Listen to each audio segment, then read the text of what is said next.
By these recent successes, the re-inauguration of the National Authority Reconstruction, which has had a large share of thought from the first, is pressed much more closely upon our attention. It is fraught with great difficulty. Unlike the case of a war between independent nations, there is no authorized organ for us to treat with. No one man has authority to give up the rebellion for any other man. We simply must begin with, and mold from, disorganized and discordant elements.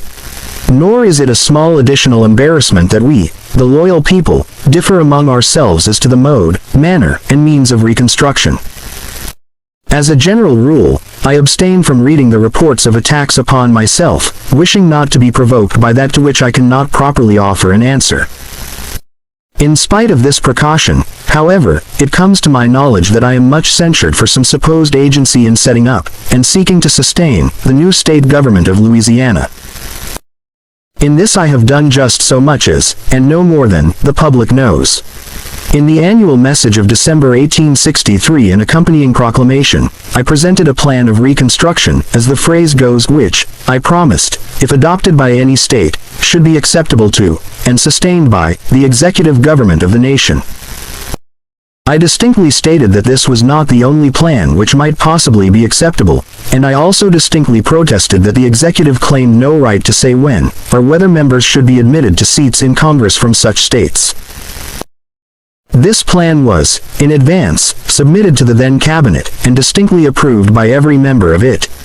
The message went to Congress, and I received many commendations of the plan, written and verbal, and not a single objection to it, from any professed emancipationist, King College, until after the news reached Washington that the people of Louisiana had begun to move in accordance with it. I have been shown a letter on this subject, supposed to be an able one, in which the writer expresses regret that my mind has not seemed to be definitely fixed on the question whether the seceded states, so-called, are in the Union or out of it. It would perhaps add astonishment to his regret, were he to learn that since I have found professed Union men endeavoring to make that question, I have purposely forborne any public expression upon it. As appears to me that question has not been, nor yet is, a practically material one, and that any discussion of it, while it thus remains practically immaterial, could have no effect other than the mischievous one of dividing our friends. As yet, whatever it may hereafter become, that question is bad, as the basis of a controversy, and good for nothing at all, a merely pernicious abstraction.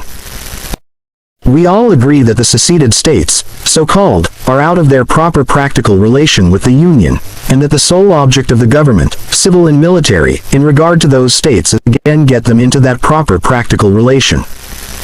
I believe it is not only possible, but in fact, easier, to do this, without deciding, or even considering, whether these states have even been out of the Union, than with it.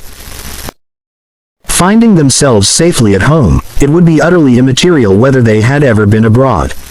Let us all join in doing the acts necessary to restoring the proper practical relations between these states and the Union, and each forever after, innocently indulge his own opinion whether, in doing the acts, he brought the states from without, into the Union, or only gave them proper assistance, they never having been out of it. And yet so great peculiarities pertain to each state, and such important and sudden changes occur in the same state, and, withal, so new and unprecedented is the whole case, that no exclusive and inflexible plan can safely be prescribed as to details and collaterals. Such exclusive and inflexible plan would surely become a new entanglement. Important principles may, and must, be inflexible,